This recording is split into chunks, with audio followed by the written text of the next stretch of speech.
guys, welcome back. So today I thought that I would show you my at-home dermaplaning routine. There are so many misconceptions about dermaplaning, so I'm gonna show you what I do at home. I have done this for years and my skin looks soft and smooth because of it, so let me teach you all about it. First of all, the biggest misconception with dermaplaning is that it affects the root of your hair and makes your hair grow back darker and thicker. That is not true. When we shave our legs or we shave our underarms, does the hair grow back darker and thicker? No, it might feel a little stubbly as it's growing in. That's normal. That's what happens with hair. People think that when they feel the stubbles, that means that it's growing back darker or thicker, but it's not. You have to think of shaving your face the same exact way that you think of shaving your legs or your underarms. So no, you're not affecting the root of the hair. It is not possible for it to grow back darker and thicker. We are just removing that top layer of peach fuzz, those dead skin cells. This is going to help your skincare products absorb into your skin so much better, help your makeup go on smoother. If you have not dermaplaned before, then you don't know the magic, but I am telling you, it really is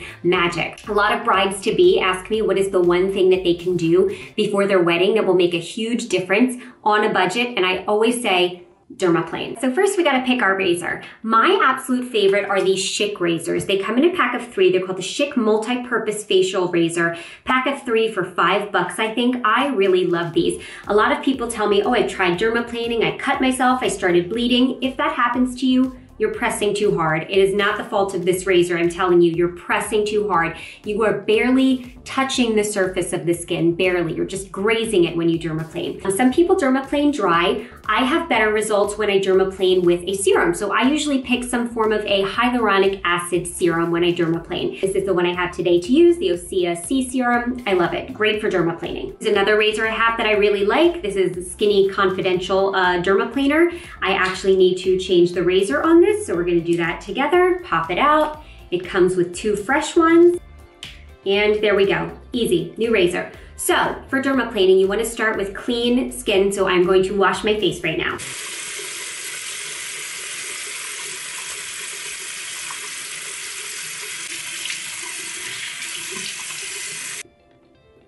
Now it's time to dermaplane. So I do it section by section with my serum. So I'm gonna take a little bit of my hyaluronic acid serum. This Osea serum is so juicy and thick. Let me see if you can see that. It even like drops in slow motion. It's so thick.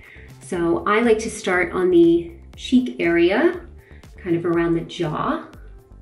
And I'm gonna show you with my Schick razor because this is a little easier for me to hold. So you want the skin to be taut, and most people say do it at a 45-degree angle. It's just kind of, you know, on a slant, and we barely touch the skin. It's just like kind of grazing in a downward motion.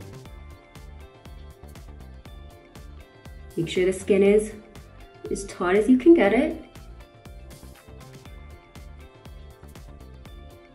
Now, when I get professionally dermaplaned, she goes in all different directions. Upward strokes, downward strokes, and because she is a pro and she's using such a sharp razor, she's able to do that. Sometimes I'll go in a little upward stroke around my, I don't know if you can see, but there's a ton of hair and serum that just came off on this.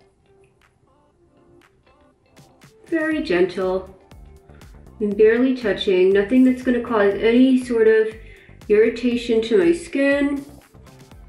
Now, if you can see all of that great hair that just came off. There we go. A lot of people are very nervous to try it because they're scared of using a razor on your face. But remember the first time you tried shaving your legs? I was terrified. I cut myself a million times. Sometimes this is just a little bit of trial and error. And you'll see how the little razor feels in your hand. You'll get used to pulling your skin with one hand and shaving with the other. It's all a learning curve.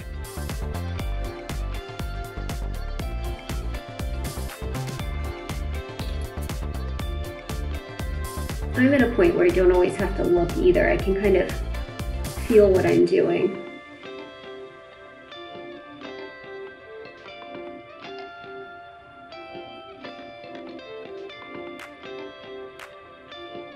Yeah.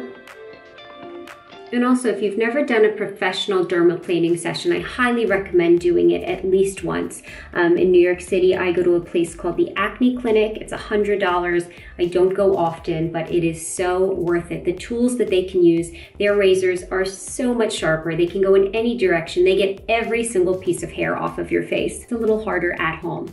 Ooh, my cheeks feel so smooth. So some people do their forehead. I also always do my upper lip. So that's it for me. So now let me show you aftercare of dermaplaning. I think everybody's aftercare is different, but I think the one thing that everybody who dermaplanes agrees on is that you have to hydrate the skin. You have to give it some nourishment after shaving. Just like when you shave your legs, you're going to apply a moisturizer or a lotion when you get out of the shower. So first thing I always do is I tone my skin. So I'm going to do my favorite hydrating toner. This is the Thayer's Hyaluronic Acid Milky Toner.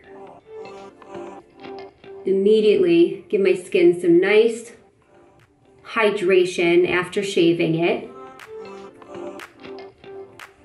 And it also gets off all of the, hair and the dead skin cells that maybe weren't picked up from the dermaplaner, and maybe they're still sitting on my face somewhere. We gotta get those off. Okay, even though I didn't dermaplane my forehead, still gotta give love to the whole face. Okay, and then something that me personally, as somebody with extremely sensitive skin, cannot do on nights that I dermaplane. On nights that I dermaplane, I never use actives, meaning I'm not going to use a chemical exfoliant tonight, and I'm not going to use my retinoid. I have made the mistake before, just in the name of science, to try it out. Like, what would happen if I put on my retinoid the same night I dermaplane? My face turned to fire.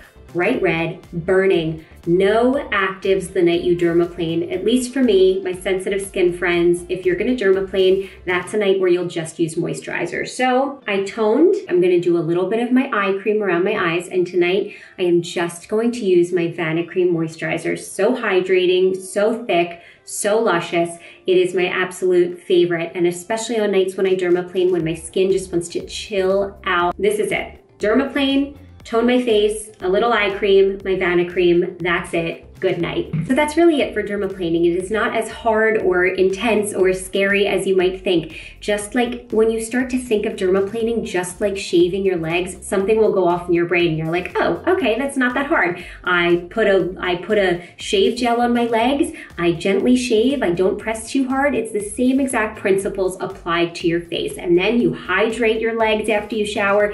You do a little lotion, especially after you just shave. You don't want them to get itchy and dry. So we do the same thing to our face. So I hope that was helpful. Let me know if you guys have any questions about dermaplaning. I am happy to chat more about this, do another tutorial. You let me know. This is something that I do, I don't know, probably every 4 weeks or so.